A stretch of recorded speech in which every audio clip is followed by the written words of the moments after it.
I'm strictly landscapes, seascapes. Still lifes? Nah, No? I'm not painting a grape. Welcome to the ladies of Tellico Village. My name is Joan Dorsey, and this show features interviews with some of the most fascinating and talented women living right here in Tellico Village. I know you'll enjoy today's remarkable lady. Her story is special, her life has been remarkable, and I feel so honored to have her here today to share it all with us. Sit back and enjoy this episode brought to you by the volunteers at Tellico Village Network. My guest today is another one of those amazing, remarkable, creative ladies that live in Tellico Village. And this one is the most inspirational woman I have ever met. She was raised in a very traditional family with a brother and a sister, and she also raised a rather traditional family, raising two sons. But 10 years ago, a shocking change came into her life. It was unexpected, it was painful, and it was permanent. I would like to welcome my guest, the inspirational Sue Hay. Sue, thank you so much for your time and your talent and sharing your amazing and inspirational story. I'm going to start with, you went through the 12 years of public school in Virginia. And all those years you were in school, the one thing I would like to know is, what was your primary interest of everything you studied? Art. How did you express that when you were in elementary school? I was very outgoing. I did puppet shows. Art took you through school. You got lucky because across the street was a neighbor, and what did she invite you in to watch? I was in high school and I'd watch her paint, and I thought that was the most amazing, it was just amazing to me, her talent. And I'm like, I want to do that. So my folks bought me some paint by numbers. So that was really how I started painting. And you paint exclusively in oils. Mm-hmm. Why is your interest mostly in oils? Well, when you paint in oils, if you make a mistake, the next day you can paint over it or you can fix it. In watercolors, you kind of, whatever you paint, you're stuck with it. So I just love oil painting. And you were particularly inspired by one particular artist that some of our viewers may have heard of him. Kincaid, yes. Oh, yeah. And he loved to paint scenery that you gravitate towards, cabins and English gardens and wonderful things. And I loved when I went to your house. Your house, the walls are covered with fantastic art that you do, that really you've been doing since you were a child. When you graduated from high school, you did several jobs. One, you were a police dispatcher for the sheriff, but there was one job that, looking ahead a little bit, changed your entire life. And what was that job? I worked for the dental facility in Norfolk, Virginia at the Naval Air Station. And that was when I met Stephen. One day, a sailor walked in, and you noticed him, and he noticed you, because after he left, when you went to work the next day, he sent me flyers. I didn't remember who he was. I just, okay, who is Steve Hay? One thing led to another, and he invited me to go out to dinner. So you dated for a while, and when he had to go back to Pensacola for training, he would call you and you communicated. When he proposed ultimately, what was unusual about the proposal? Well, it was over the phone.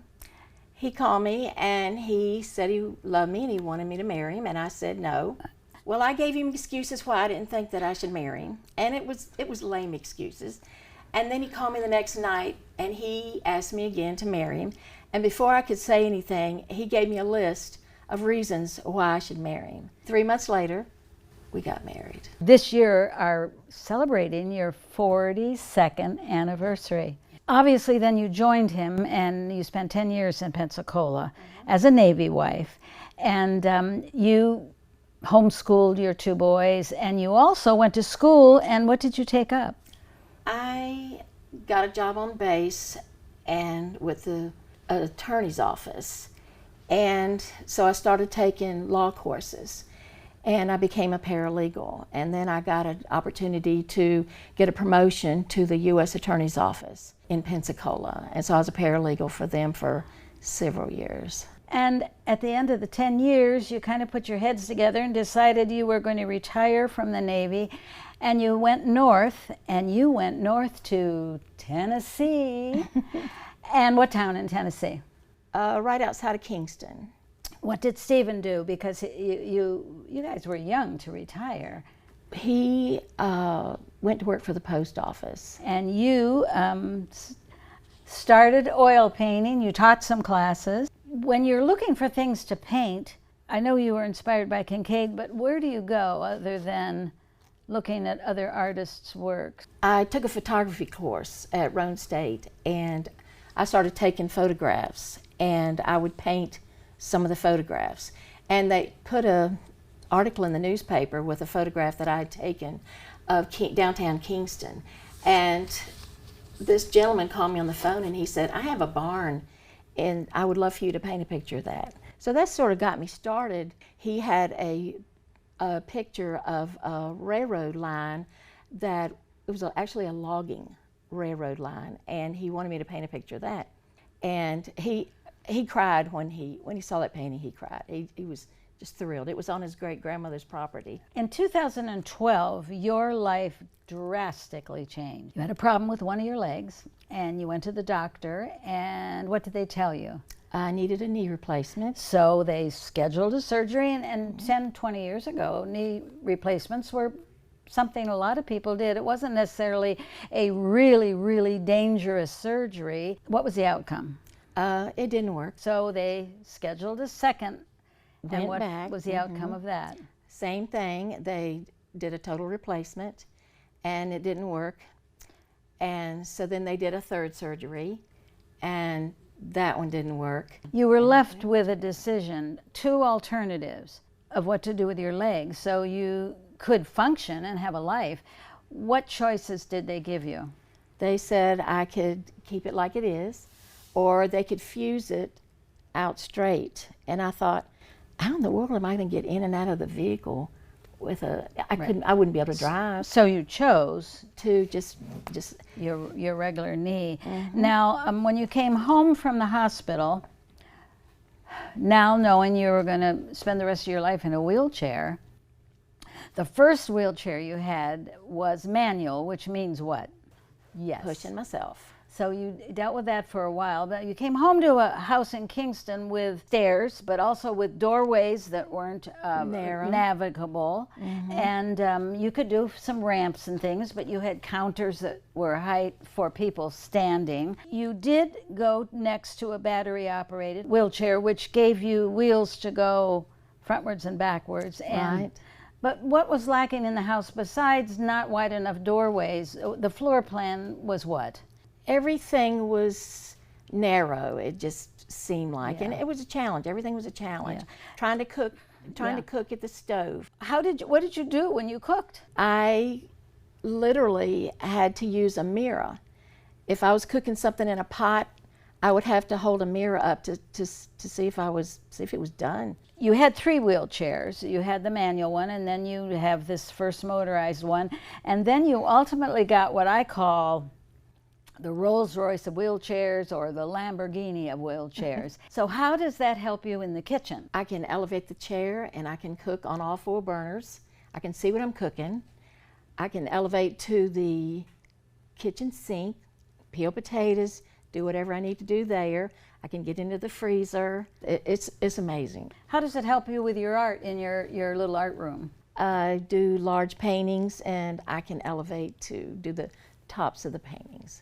I know you do quilts, and you have a very attractive, very colorful, very arty quilt that you showed me. So you can sew. Yes. And make your quilts and handle something very large. Right.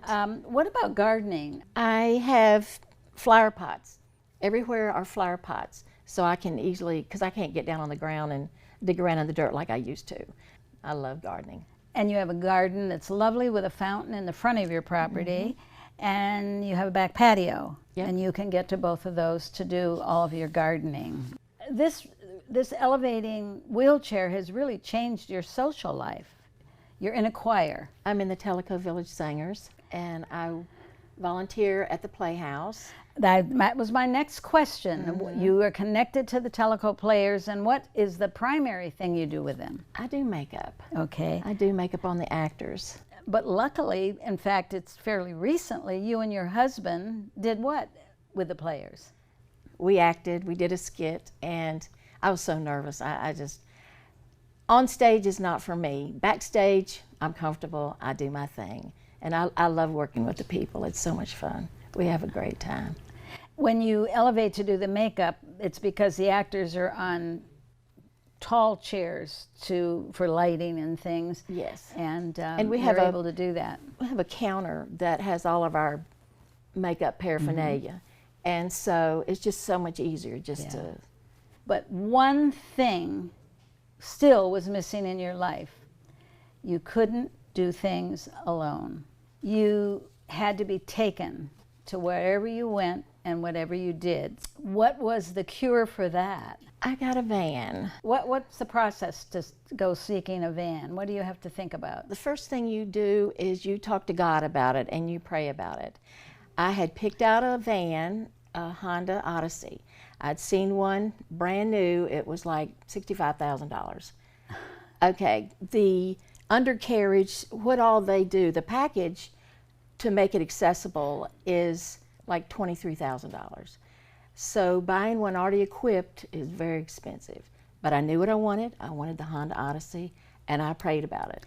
Do they equip them to your particular disability? If you buy one that's already been converted, it might not be suited to your disability. Is that correct? Yes, they'll work with you. I realized what I wanted. I knew exactly what I wanted. And from there, I just searched on the internet and I found this van. And it was 5 years old. It had only 15,000 miles on it. And it was just, and I got my brother to go take a look at it. He said, if you don't buy it, I will.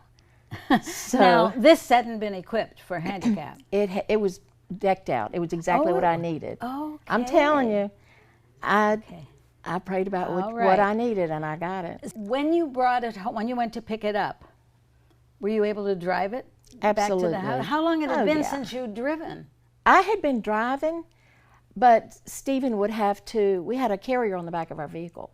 So I would hop in the vehicle. Stephen would have to scoot the wheelchair around and put it on the back of the vehicle on the carrier. So, and I couldn't do that by myself. So even then, before I got the van, I couldn't go anywhere by myself.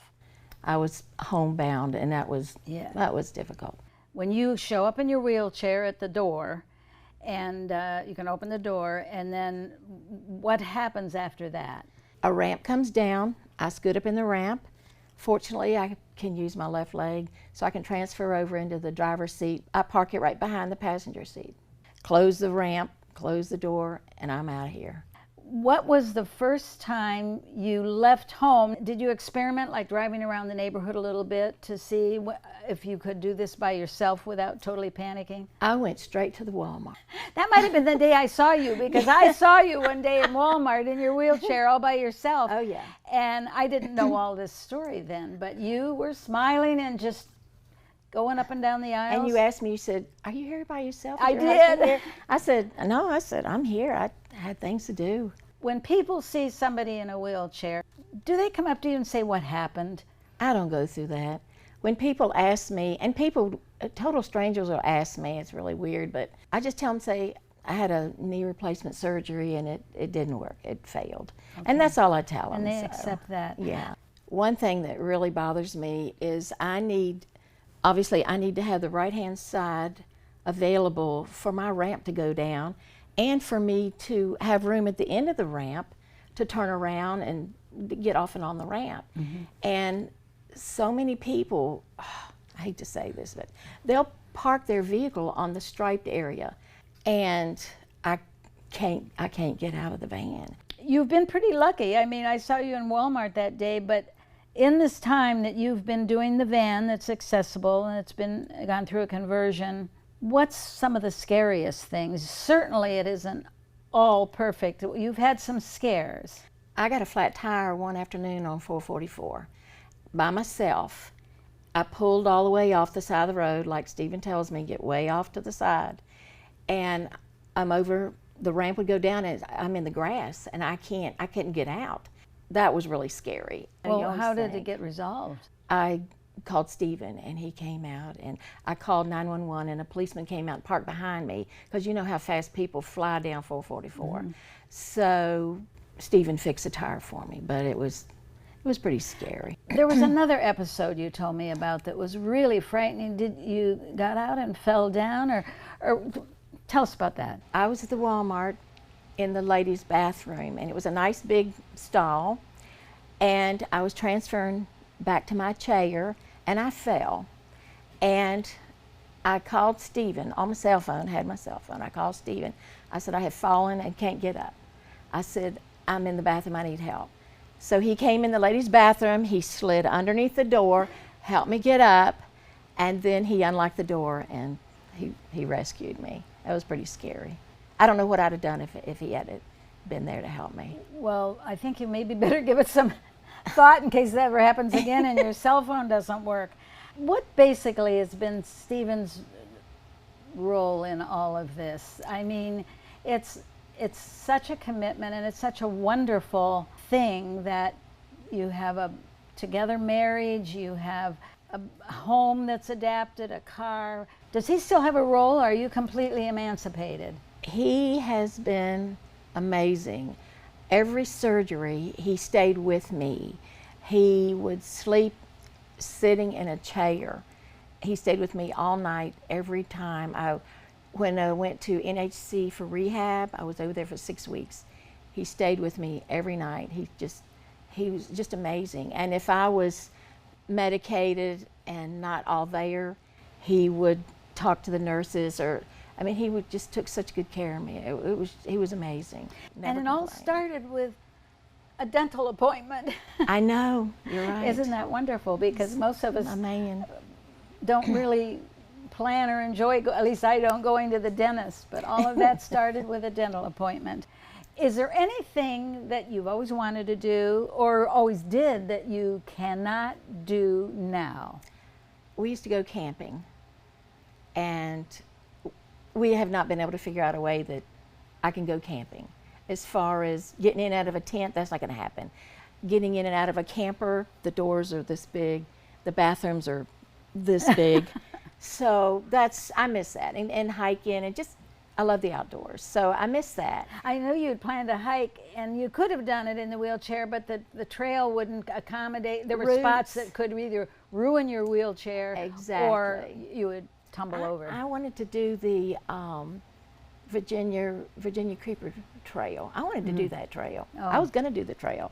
And the guide told me, he said, there's no way you could, it's so much uneven and narrow areas. He says, there's no way you could do it. Has anything really silly happened to you? I find it kind of odd to ask you the funniest thing that ever happened to you when you were in a wheelchair, but you could handle anything. One of the funniest things was I'd made a reservation for us over at Harrah's in Cherokee. So I went inside to get the room to register, to get checked in. You know, in places where they have the zigzag with the black ropes and the stanchions, okay. Well, it was, that. And I get up to the counter and I didn't have my ID. So I told, I'll be back. So I turned around. Well, instead of going all the way around, I thought, well, I'll just go under that rope. Because the door's right there.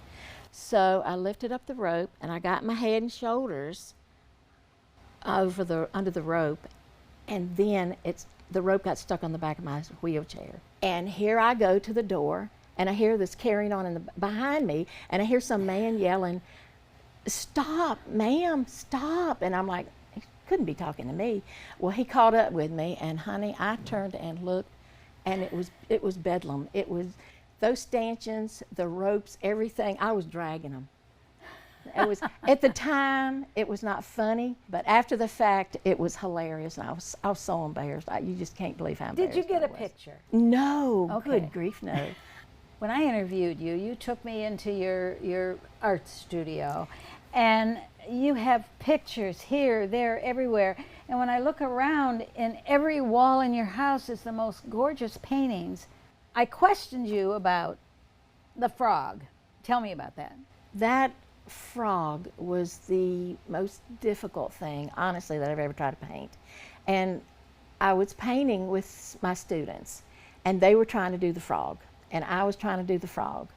And it was so difficult. That frog is like my favorite picture because it was so difficult to do. Tell me about the painting you showed me you were working on. You were not satisfied, was I think with the reflection in the water. This gentleman asked me to paint a picture of a cabin that he had proposed to his wife in.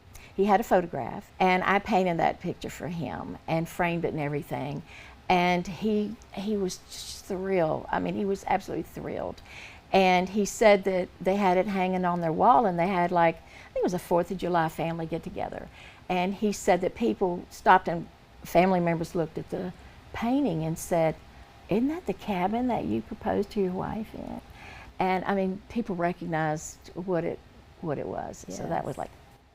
Did you ever paint something without a picture to copy? Did you ever just paint? No, I'm not that good. I buy calendars with photographs in it. If I see something I like, I'll take a picture of it and come home and paint it. I didn't see any portraits. You won't.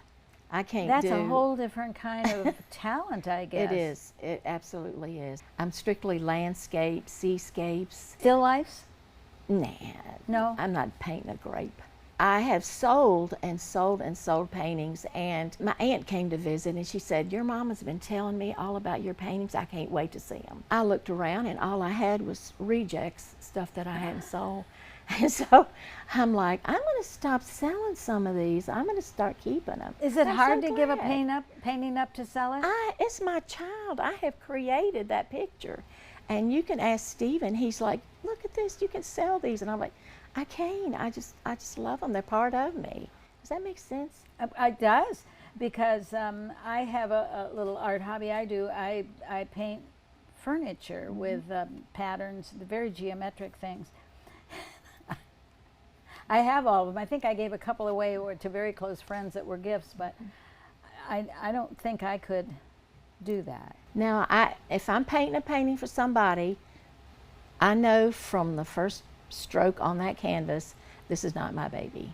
I will do this as perfect as I can, but I'm selling it. It's not mine. I'm selling it, and I don't have any problems getting rid of those. I'm not getting rid of them, but selling them, parting with them. Do you ever start a painting and then you just have so many problems with getting the paint laid on there or getting the effect you want that you just quit? Oh yeah. Oh, that happens. I have one painting that I put up for like 2 years, and I finally shamed myself into trying it again. It was the water. I was trying to do water, and I just wasn't happy with the water. Have you ever finished it? Absolutely. I'll show you which one. Oh, okay. Mm-hmm. And you'll keep that one because it took so long to finish. I Absolutely. Okay. Yeah. That's All a good right. one. Well, you've inspired me. I might go home and paint another piece of furniture. Atta girl, do it. I encourage you. Yeah. Okay. Stephen has been the light of your life, and you have become the light of his. It's amazing what your marriage has survived, and actually it's an enhancement to your love. It's wonderful. Mm-hmm. You're so inspirational, and you've done so much. I've often wondered, have you ever been called upon, or have you ever offered advice to somebody that's going through maybe not the exact same thing, but that you've been able to inspire them? I've had a lot of people tell me that they can't believe everything that I've been through, and I've got such a good attitude about it. You take one day at a time. I mean, some people in my situation might be sitting home feeling sorry for themselves.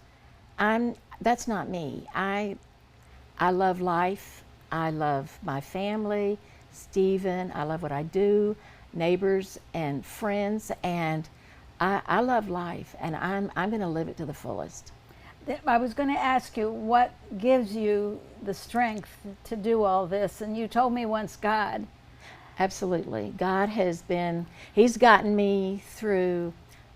I've had breast cancer, I've had colon cancer twice. I've had a lot going on. And we never, ever, ever covered that in the interview. I'm just super amazed beyond being super amazed. You know? You are such an inspirational woman. I am so proud of you. Thank you, And honey. I'm so pleased that you were able to share your time and your talent and your amazing story with me. I am a better person for having you here. Oh, thank Really? you. You're so sweet. Thank you so much. You're welcome. Thank you for watching this episode of the Ladies of Tellico Village. Thank you to the volunteers at Tellico Village Network, and thanks to all of you for watching. See you next time.